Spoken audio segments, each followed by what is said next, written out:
keluarga Indonesia, apa kabar? Senang sekali saya Astia Dika bisa kembali menemani Anda di acara Kumpul Keluarga.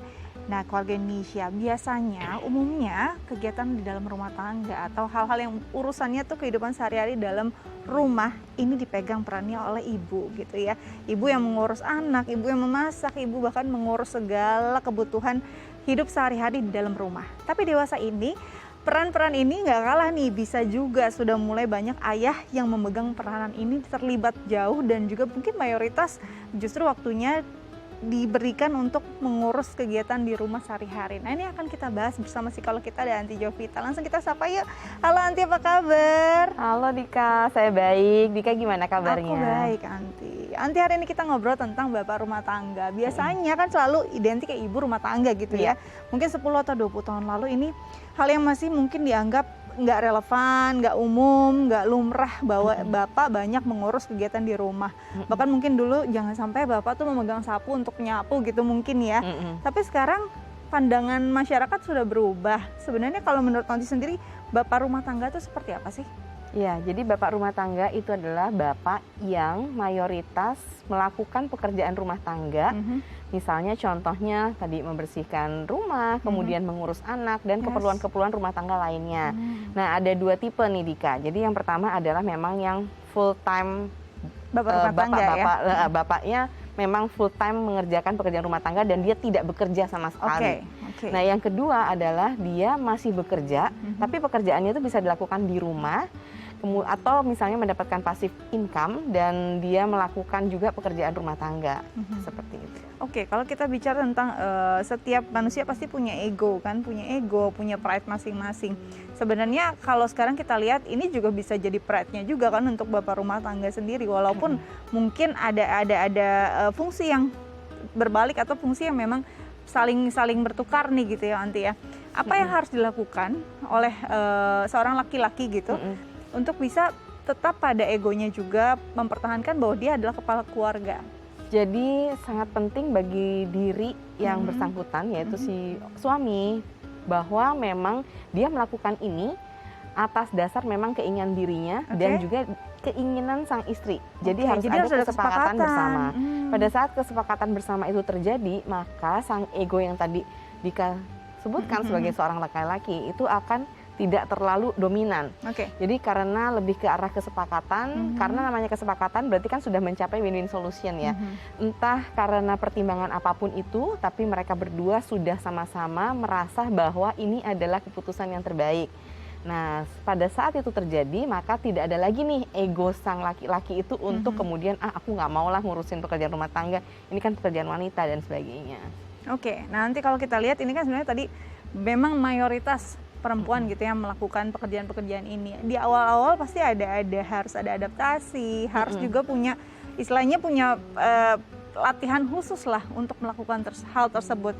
Perlu nggak sih saat misalnya seorang pasangan suami istri gitu ya sudah sepakat, kayaknya kita akan bertukar fungsi dengan alasan apapun, perlu tidak adanya waktu adaptasi agar benar-benar semua terhandle dengan baik? Tentunya semua hal baru itu pasti memerlukan adaptasi. Apakah itu memang sudah dibicarakan dari sebelum pernikahan itu terjadi, atau ada juga yang setelah pernikahan terjadi. Nah, tapi intinya apapun itu, adaptasi ini memang perlu. Nah, apalagi kalau dari sisi, misalnya contohnya si keluarga suami, itu memang memegang teguh patriarki sekali seperti yang tadi Dika katakan ya, bahwa si suami sudah setuju nih, sudah sepakat sama istri, tapi kemudian ada pihak keluarga yang kemudian tidak setuju atau kemudian bahkan mencampuri urusan rumah tangga mereka dan memberikan predikat-predikat ataupun labeling-labeling yang negatif terhadap mereka. Nah, oleh karena itu memang mereka berdua memang harus sudah sepakat apabila ini terjadi, maka apa yang harus dilakukan? Misalnya menjelaskan baik-baik kepada pihak keluarga bahwa ini adalah yang terbaik, kemudian memberikan data-data, alasannya apa. Nah, sehingga pihak keluarga nanti lambat laun bisa menerima. Kalaupun tidak bisa menerima, yang penting dari mereka berdua itu memang sudah kuat dan memang mau melakukan ini atas dasar keputusan bersama tadi. Jadi sebenarnya kalau sudah sepakat, yang penting fondasi dalam keluarganya dulu nih, sama-sama sepakat, sepaham, dan juga bisa menjalaninya beriringan gitu ya Anti. Andai kata ada respons dari luar, ya harus juga sama-sama solid untuk bisa menjelaskan itu ya. Betul. Nanti kita lanjut lagi, kita ngobrol juga dengan narasumber kita ya Anti ya. Tapi kita harus jeda dulu, jangan kemana-mana, tetap bersama kami di Kumpul Keluarga.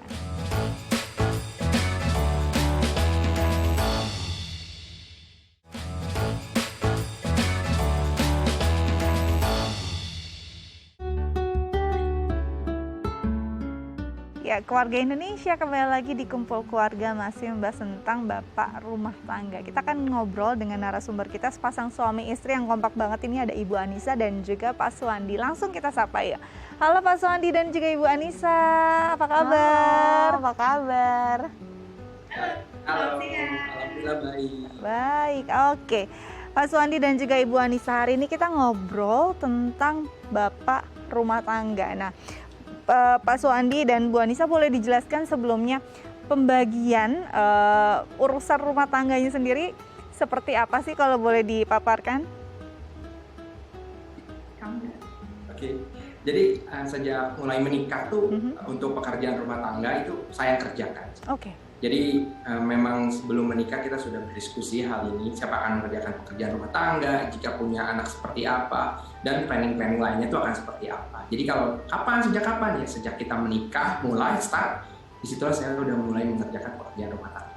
Wow. Jadi kondisinya setelah punya anak, karena kami jauh dari orang tua dan mertua ya, terus juga memilih nggak pakai neni nih sama sekali. Jadi sejak anak lahir aku cuti melahirkan 3 bulan, setelah itu anak langsung masuk daycare, otomatis di rumah cuma bertiga aja nih, kami berdua dan bayi. Jadi kita baginya adalah aku lebih banyak sama bayi, dia ngurusin pekerjaan rumah tangga.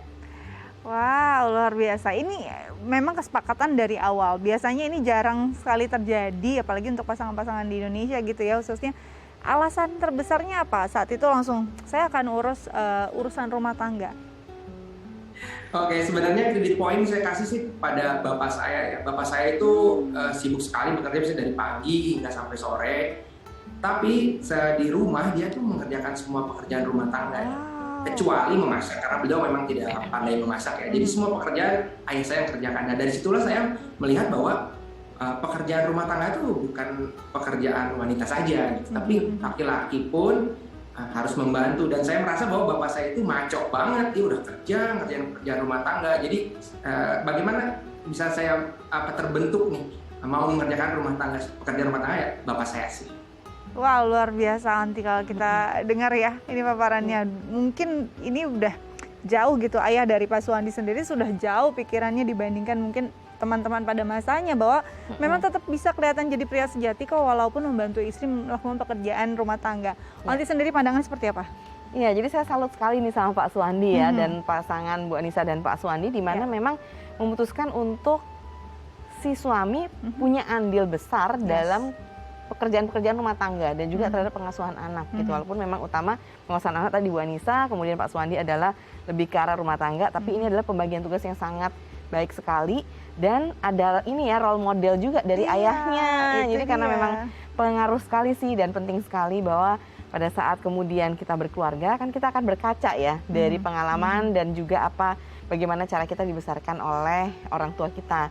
Nah, di sini berarti kan peran si ayahnya Pak Suwandi tadi itu memang berperan besar, sehingga memang ini menjadikan role model yang bagus tentunya. Dan kalau kita lihat di sini kerjasamanya luar biasa sekali ya, makanya terlihatnya kompak luar biasa nih berdua. Itu yang luar biasa. Nah, kalau ke Mbak Anissa sendiri, Mbak Anissa, kalau tadi Pak Suwandi sendiri dari ayah memang sudah terbiasa ini jadi role model yang menjadi value juga di keluarganya.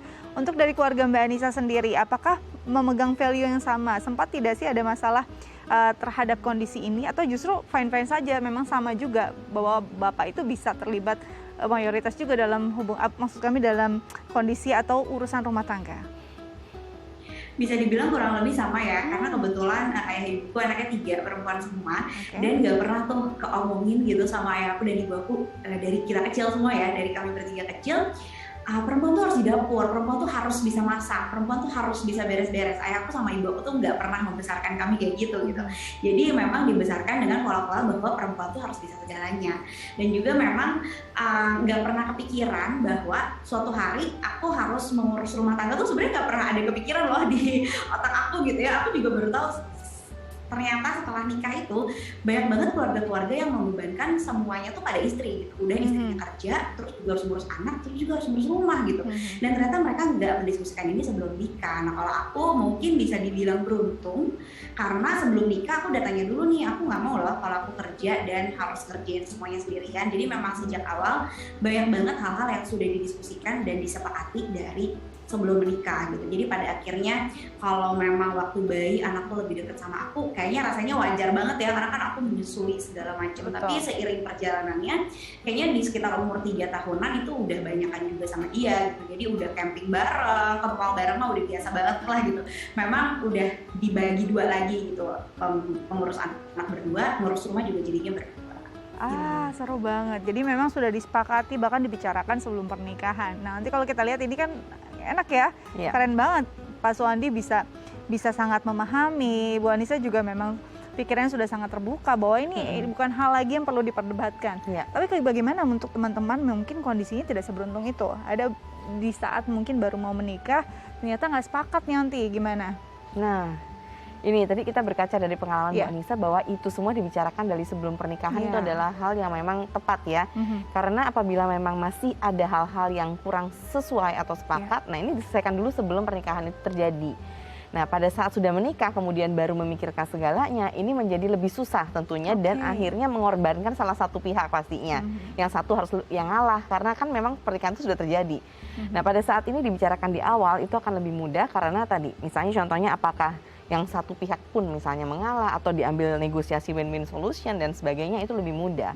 Dan kalau kita lihat juga kan banyak faktor mengapa kalau di sini kan kebetulan Pak Suwandi dan Ibu Anissa memang dari awal sepakat, kemudian juga Bu Anissa ini juga bekerja gitu ya. Nah, kalau teman-teman yang lain ada juga yang bahkan kayak suaminya itu kan sama sekali tidak bekerja. Jadi dengan kata lain penghasilan utama memang dari sang istri. Nah, dari sang suami itu benar-benar tidak menghasilkan secara materi seperti itu. Dan tapi mereka fine-fine aja dan itu bagus sekali karena bisa dilihat bahwa ternyata sang istrinya memang lebih tadi itu misalnya punya talenta dalam hal pekerjaannya, lebih punya kemudian karunia untuk bekerja dan lebih senang bekerja dan sementara si suaminya memang lebih suka ngurus rumah tangga, mengurus anak dan kemudian ini bisa dilakukan secara saling menghargai dan menurut saya justru inilah dasar di mana pasangan suami istri merasakan bahwa oh dia itu pasangan yang benar-benar pencintai saya karena buktinya dia mau loh ngelakuin hal-hal yang berkaitan dengan rumah tangga dan sebagainya. So sweet banget ya. So sweet banget nih ya, contoh nyata nih ya Pak Suwandi dan juga Mbak Anissa. Aku boleh tanya nggak, sekarang punya putra atau putri usianya berapa? Nah, kami cowok satu, usianya 7,5 tahun. Dan by the way, Onti Jo, ini juga dia pada akhirnya resign nih, baru 1 bulan. Jadi mulai bulan ini memang yang satu aja. Oh iya. Oke.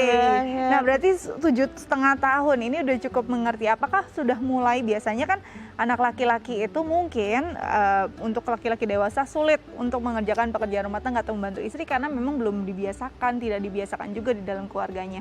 Apakah putra Mbak Anissa dan Pak Suwandi sendiri sudah mulai dikenalkan terhadap tanggung jawab tertentu untuk membantu kegiatan dalam rumah tangga?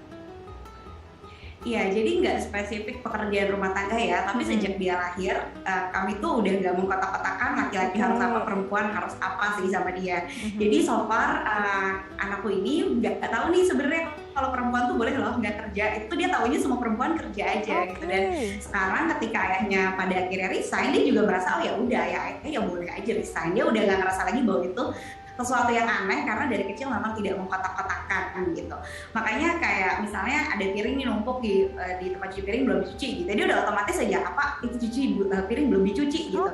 Dia udah nggak lagi ke aku atau gimana karena dia sendiri tuh udah nggak tahu. Jadi istilahnya apa ya? Gender role-nya tuh udah beda gitu sama kita waktu kecil dulu gitu. Dan emang lebih enak ya ternyata setelah dia resign nih udah 1 bulan, dia juga jadi full hands on sama anak karena kebetulan akunya makin sibuk, jadi memang kami ada di kondisi harus memilih siapa yang akan meninggalkan pekerjaan biar anak tetap keurus gitu. Oke, dan ini kayak pilihan yang tepat karena impact-nya baik gitu ya nanti ya. Oke. Pak Suwandi dan juga Ibu Anissa, di sini kan ada psikolog kita nih, ada Anti Jovita. Mungkin ada yang ingin ditanyakan nggak terkait tema kita hari ini? Silakan. Sebenarnya gini, ketika dia memutuskan resign, tiba-tiba tuh banyak teman-teman kantornya dia, nggak banyak sih, beberapa teman kantornya dia nih cewek-cewek ngakuin bahwa selama ini juga suamiku tuh di rumah aja loh, tapi ya malu ngomongnya dan emang orang-orang juga nggak tahu, taunya suaminya kerja aja. Nah, sebenarnya mau aku tanyain gimana ya mengatasi rasa malu atau rasa gengsi gitu, karena kalau kami berdua kan nggak malu ya, maksudnya ngerasa ini adalah hal yang biasa aja, nggak perlu malu juga. Aku juga open di Instagram aku, di YouTube aku bilang kalau dia nggak kerja lagi dan menurut aku itu nggak apa-apa. Tapi ternyata banyak orang yang ternyata malu gitu untuk bilang sama orang lain bahwa dia tuh suaminya ada di rumah dan ngurus rumah tangga. Itu mengatasi rasa malunya tuh gimana ya? Oke, jadi rasa nggak nyaman mungkin karena tadi stigma yang masih bahwa ayah itu bekerja, ibu di rumah. Ini bagaimana nanti biar sebenarnya biar rasa ini ya biasa-biasa aja bahwa itu hal yang wajar. Iya. Jadi untuk orang yang memang pada awalnya mungkin punya nilai-nilai yang berbeda dan akhirnya merasa malu untuk mengambil keputusan ini, memang butuh proses sih gitu untuk memang yakin dulu dengan dirinya, karena memang keyakinan pertama harus dari diri dan keluarga, baru kemudian bisa meyakinkan orang lain gitu ya stepnya. Jadi kita nggak mungkin bisa meyakinkan orang lain kalau kita sendiri secara internal nggak yakin sama diri kita dan sama pasangan kita. Nah setelah kita udah yakin, pasangan kita udah yakin, kemudian memang awalnya akan ada perasaan tadi yang seperti Dika katakan dan Anissa katakan nggak nyaman. Tapi ya udah, karena memang ini adalah keyakinan pribadi dan juga bersama, maka tinggal ditunjukkan aja kepada orang-orang di sekitar bahwa saya happy dengan hal ini. Nah pada saat teman-teman melihat oh kita happy loh, dan bahkan nih kayak Anissa dan Suandi ya kayaknya harmonis banget, mereka mesra banget, kayak couple goals banget. Nah itu akan merubah kok pandangan orang-orang di sekitar terhadap diri pasangan suami istri ini sendiri. Oke, jadi ya udahlah, kita nggak usah terlalu pikirin juga. Mungkin justru hidup kita adalah hidup yang mereka rindukan gitu kan. Iya, betul banget. Oke, seperti itu kira-kira Mbak Anissa dan juga Pak Suandi. Semoga ini bisa berguna untuk keluarga di rumah dan juga mungkin teman-teman yang saat ini memang menghadapi kondisi yang sama begitu kan. Dan ini bukan suatu kesalahan, ini adalah suatu hal yang wajar selama kita bisa bahagia. Betul. Oke, terima kasih banyak sudah berbagi bersama kami di Kumpul Keluarga. Tetap jaga kesehatan, sampai jumpa. Sampai jumpa, terima kasih. Oke, makin seru nih perbincangan kita. Nanti kita kembali, tapi kita harus jeda dulu. Jangan kemana-mana, tetap bersama kami di Kumpul Keluarga.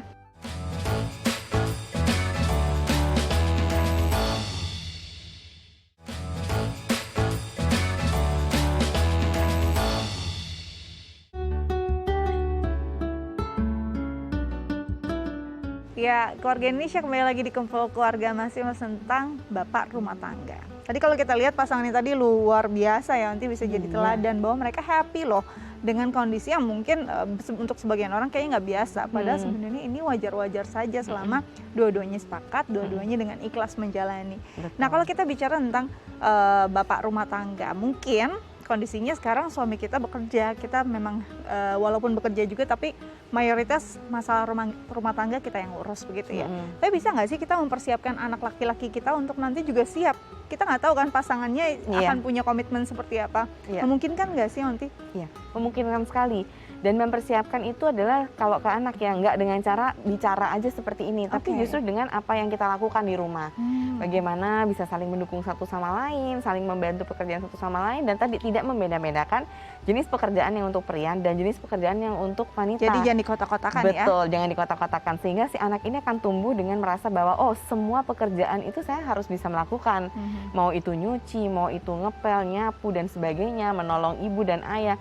Itu semua dia bisa lakukan tanpa dia membeda-bedakan ini pekerjaan laki-laki atau perempuan. Dan ini nggak cuma kita tanamkan pada si anak laki-laki kita, anak perempuan juga mungkin bisa kita tanamkan untuk lebih berpikiran terbuka juga bahwa ini pekerjaan bisa dilakukan sama-sama juga gitu ya. Betul sekali, baik anak perempuan maupun anak laki-laki sama semua. Dan kita berikan tadi dengan cara apa yang kita lakukan, kita memang juga menerapkan kepada mereka, dan kita juga kasih mereka tugas yang sama antara anak laki-laki dan anak perempuan. Oke. Nah, nanti berjalannya waktu ada mungkin sebagian besar akhirnya ya memang melakukan pekerjaan, tapi kondisinya tidak 100% dalam kondisi yang nyaman ataupun ikhlas. Nah, bagaimana kita mungkin sebagai pasangan memahami kayaknya sebenarnya suami saya ini tidak begitu nyaman menjalankan perannya, tapi memang karena kondisi dia harus melakukannya. Apa yang harus kita lakukan agar tidak kadang-kadang akhirnya justru meruncing di ujung gitu kan, jadinya konflik atau bahkan menyebabkan perpisahan karena suatu hal yang tidak dikomunikasikan. Apa yang harus dilakukan? Dan indikasinya apa sih? Kayaknya melihat suami kita itu nggak nyaman gitu. Kalau kita sudah membiasakan diri untuk sering berkomunikasi sama pasangan, nah sehingga hal-hal apapun itu terbiasa untuk dibicarakan. Dan pada saat kita melihat bahwa pasangan ini sepertinya terkadang namanya lelah, capek, atau kemudian merasa bosan melakukan pekerjaannya, nah kita sebagai pasangan bisa bertanya, apakah kamu oke sama hal ini? Nggak apa-apa kok kalau misalnya ternyata kamu itu sekali-sekali capek atau kamu memang lagi nggak mau melakukan ini, kamu tinggal bicara aja atau bilang aja sama saya. Kan kita bisa saling mendukung satu sama lain. Nah seperti itu, dan kemudian juga saling memuji pasangan itu juga penting. Misalnya pada saat kita sang wanita sedang bekerja, kemudian sekali-sekali kita boleh loh memuji suami kita bahwa wah terima kasih ya pekerjaan rumah tuh beres loh kamu yang mengerjakan. Kayaknya kamu pinter banget deh, misalnya nyiapin makan malam, kemudian juga menjaga anak.